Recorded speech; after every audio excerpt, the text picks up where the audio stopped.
everyone, Skunk here, going for the little Saturday morning cruise. Just running some errands right now. I stripped out one of the bolts on my quick release stocking hardware kit, and been looking all over at like hardware stores trying to get one because I was worried about Harley pricing. Couldn't find the right one at any of the hardware stores. It's some odd size. So what I ended up doing, I went to the Harley store. He went and looked it up, pulled the kit out for the whole docking hardware kit to see what bolts exactly it was. And they didn't have one in stock, of course. Well, the coolest dude I've ever seen at Old Road Harley in the parts department. He went ahead and ordered the bolt, then sold me the one from the kit that he had. And just when the bolt comes in, he's going to replace it and make that kit whole again. So I think that's the best customer service I've ever gotten at that store.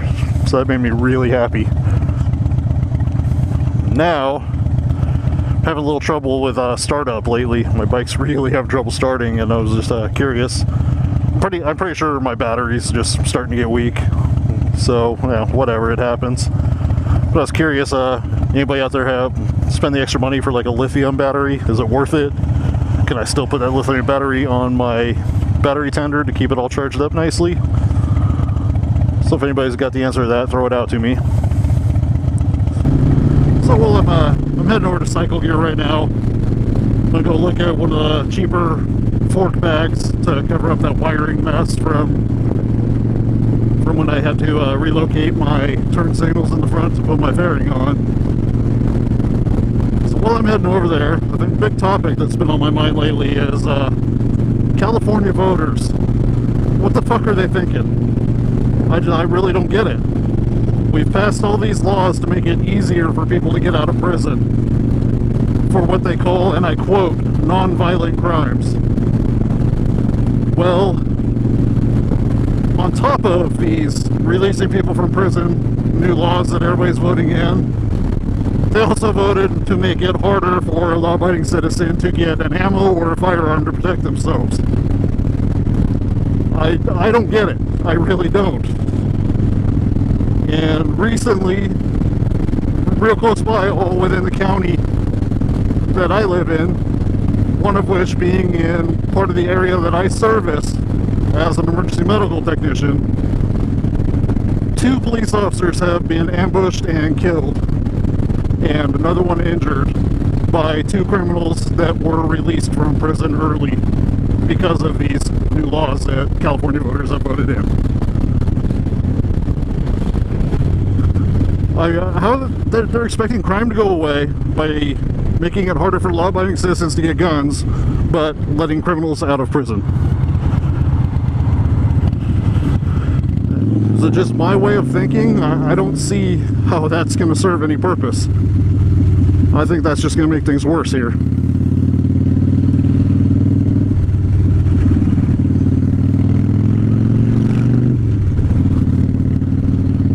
And honestly, I really want to get the hell out of California. Oh, I'll go with that. Look at this jackass. Can't lane split because of him. Fucking right on the line. Idiot. So anyway, I'm willing to sacrifice my almost year-round ride time to get the hell out of California. And get my kids out of the schools here. Get my family out of these stupid laws. Now, there's a lot of people that are going to disagree with me that like to blame all crime on guns. Oh, if they weren't for the gun, this wouldn't have happened. And honestly, I think they're fucking full of shit. If somebody wants to commit a crime and they really want to hurt somebody, they're going to find a way to do it, whether they have a gun or not. Plus, a large portion of the time, those guns are not acquired legally to begin with. So those illegal guns are not going to disappear. I mean, am I like way off here? Is my way of thinking just totally wrong? I mean, I know for California, my way of thinking is totally wrong because the majority seems to totally disagree with me. But the way I was brought up was, I was brought up around guns. I was taught gun safety. I wasn't taught guns are evil. I was taught safe use, I was also taught and always told that if I want to see the guns, I don't need to get curious and go sneaking around and get them out and play with them and maybe have a unfortunate accident. Oh, bitch is fucking texting. That's why she's all over the goddamn road.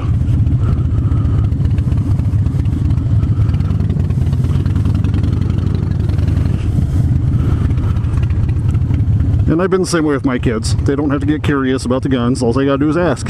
I'll take them out, let them see them. And I've taught them, use them safely. I've taught them you do not touch them when I'm not around, and my kids aren't dumbasses.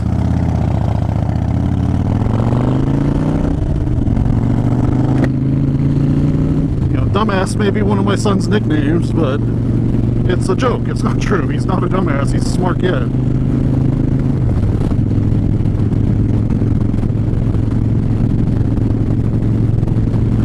That's just the way I was brought up.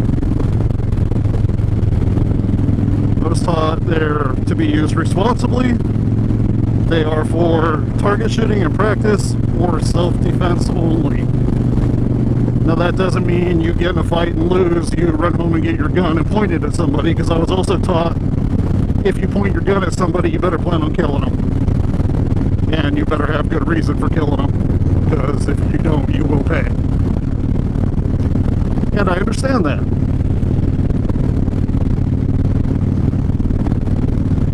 So I guess that's just something I've wanted to get off my chest lately because of all the shit that's been happening in California. I have to actually buy a license from the state in order to get ammunition. So without starting any sort of political debate or anything, you know, go ahead and like put your comments down. If you don't agree with my way of thinking, that's fine. I'm not going to get mad at you. I'm not going to start a war. Everybody's entitled to their opinion. I have many people that I'm close friends with that we have totally differing political opinions, and they're still my friends.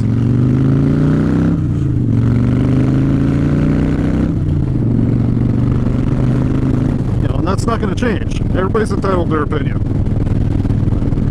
So don't be worried about that. Don't be worried about starting a war. If you got a comment and you disagree with me, that's fine.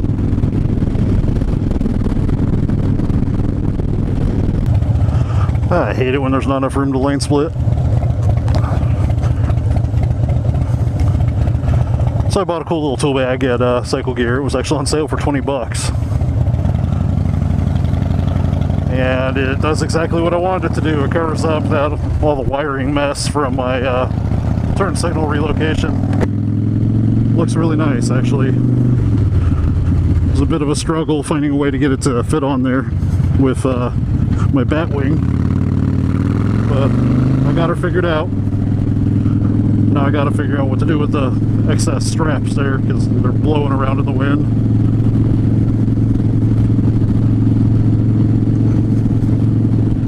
I'll figure that out when I get home.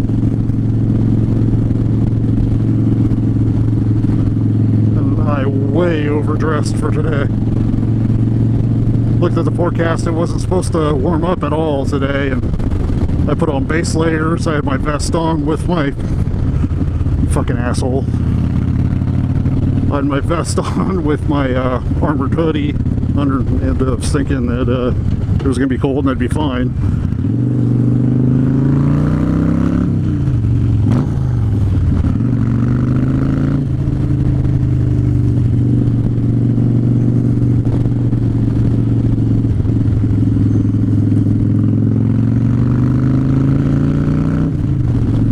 Cooking now. I'm just gonna go home.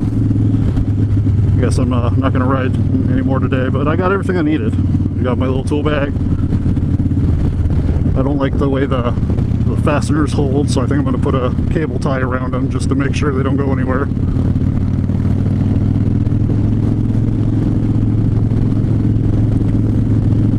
And I don't want to cut the slack off of the little straps that hold it on, but they're blowing all over the place, so I'm going to figure out something to do with those. So anyway, short vlog today. Well, short by my standards anyway. Got everything off my chest that I wanted to, so I'm going to go ahead and call it a day for the vlog. Riverside down, shiny sign up, everybody, and hope you're out riding. Take care, and I'll talk to you all next time.